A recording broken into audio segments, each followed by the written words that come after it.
Be loving. How simple it sounds, yet how rare love sometimes feels in the world. Love is sometimes felt in flux because it comes in various forms and is experienced differently by each and every person. This means that being loving looks different to everyone. For me, when I first think of love, I think of relationships and movie love, where there's a chemical spark between two people. Then I think of my parents and how their love is much more practical than movie love, yet probably more heartwarming than anything I've seen Hollywood produce. I also think about their love for my brother and I, and how it truly stems from their love for one another. Then I think of me and my own relationship with love. I think of my relationship with my friends and how I felt love from them and learned to love in new ways from them. I also think about how I have never had a romantic relationship and the fact that I don't really have a reason why, but I know I'm happy right now, even without one. And I think that's because of how my parents taught me to love. Their mutual respect and devotion to one another is what creates passion that leads to fulfillment of themselves, which in turn benefits how they view and act toward the world around them. And that's how I understand love, how it can make us feel so fulfilled in ourselves that we then want to offer what we can of it to the world by loving it. I didn't know I thought this way though until I really reflected on my relationships with others and therefore love. With that, I reflected on the four categories of love, two of which I know well, one I've never experienced, and one I'm constantly working to understand and attain. I want to add the disclaimer that these are my interpretations of love from my present state, and I know that they will change over time as I grow and experience new people and connections. The first kind of love is storge, which is parent to child love. My parents have blessed me with unconditional love and continuous sacrifice in order to share this with me and teach me about how to offer myself to one for another. Next is philia, which is brotherly love. I know this love as camaraderie, connection, and trust that develops in friendships through shared experiences. Experiences like getting lost in a new city or spending hours in a library study room just to be with one another and thoroughly enjoying it. Then there's eros, which is romantic love, and one that I've never experienced myself, but I've seen true through my parents. Their constant and unconditional respect for one another has allowed their love to grow from these strong roots. This leads into agape, which is godly love. This is love dedicated to the good of others and working for the betterment and happiness of those around you. This is love to fulfill the calls of the world and do what is needed to maintain and add to the goodness within it. This is love the world often feels void of, but is ever present as long as any love is present.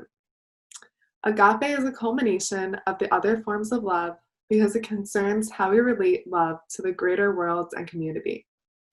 We must create relationships based on respect and hope for humanity, which facilitates love when we act within the world. Recognizing this shows how complex love is. It comes from an inner point of vulnerability that needs to be opened up to another. This point of vulnerability also needs to be opened for others to be vulnerable with you, making love mutual from filling each other's open gaps.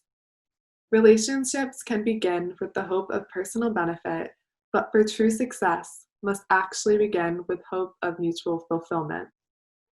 Love is a balancing act that requires both maintaining your individuality and sacrificing parts of yourself to create stronger connections.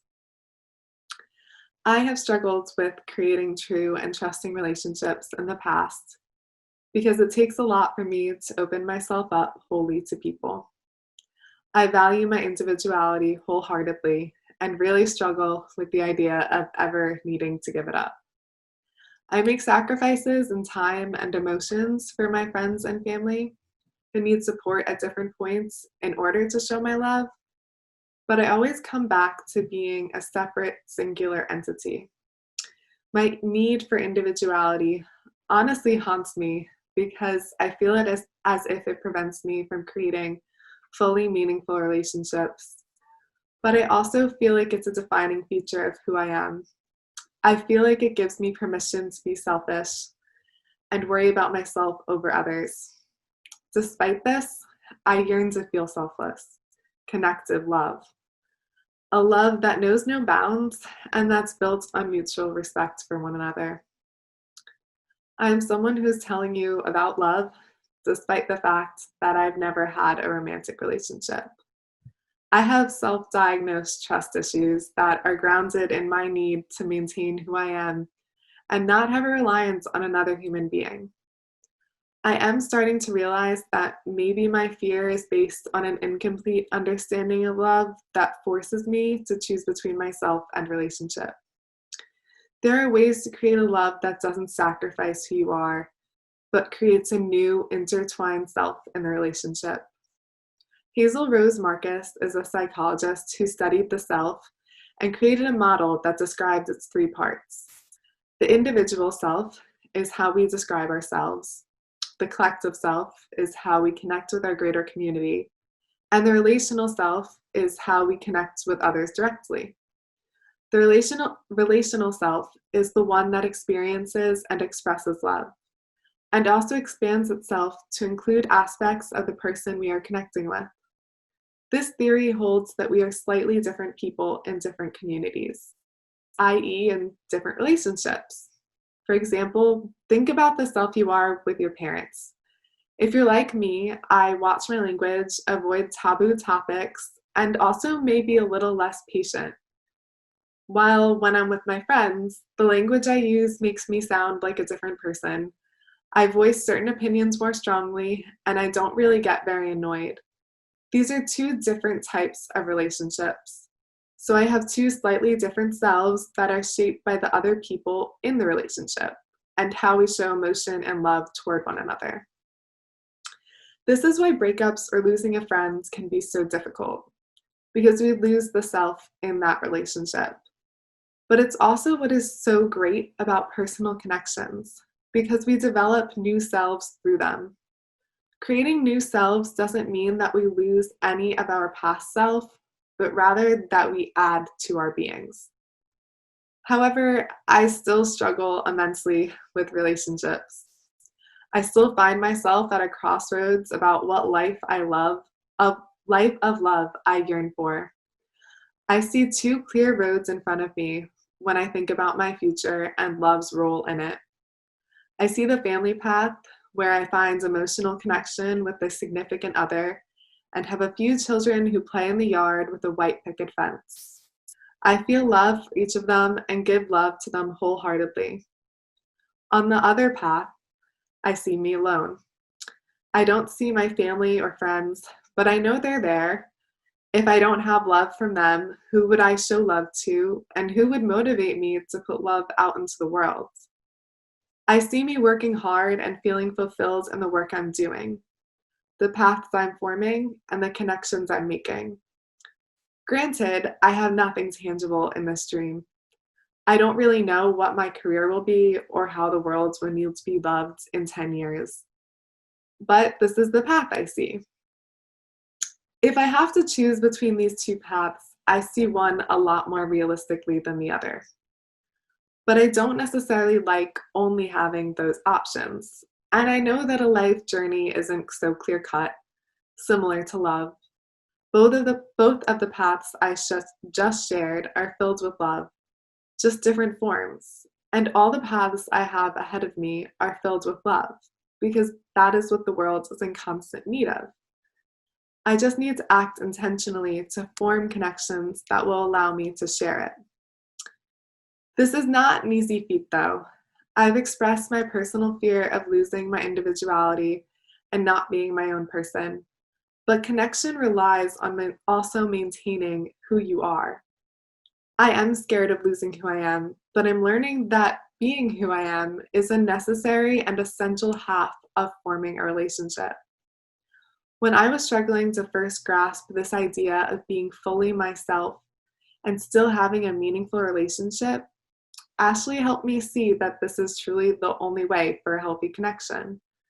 The intertwining of two people's selves takes two whole people, not one person sacrificing everything for the other, not one person overwhelming the other, but two people building a bridge to one another together. If one person has lost themselves in a relationship because they do not see any reflection or similarity in the person across from them, then there is nothing for them to latch to. There is nowhere for the bridge to connect, making it fall to the wind. Worthwhile and loving connections are genuine and meaningful, which, as I've learned from my friendships and my parents, must start with foundational similarities. Mirroring basic values is essential for creating a solid relationship with a beginning understanding of one another.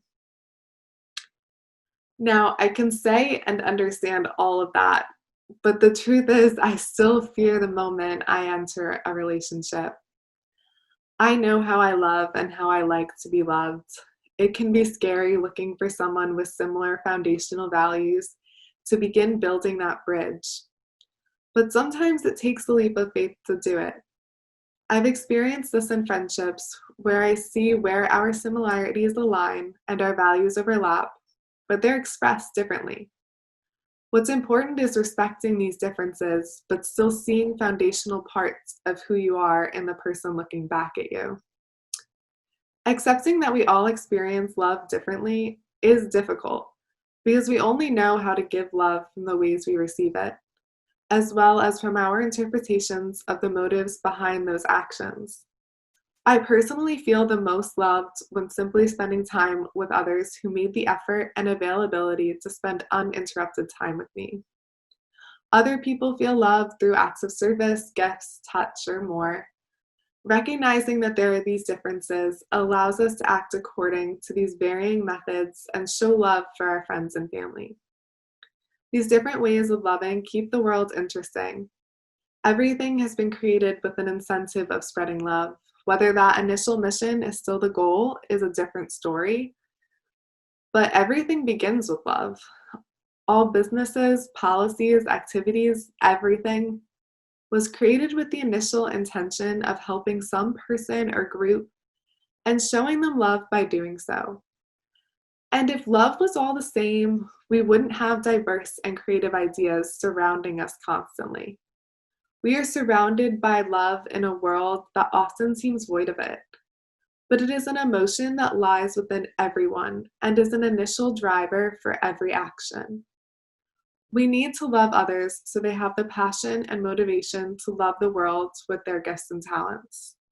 It's all connected. We find joy in the things that draw us toward our passions, and our passions push us toward loving the world and the way it needs. I wish I could tell you an exact pathway of doing this and how I worked it into my life, but I can't. As discernment never really ends, neither does the path of love.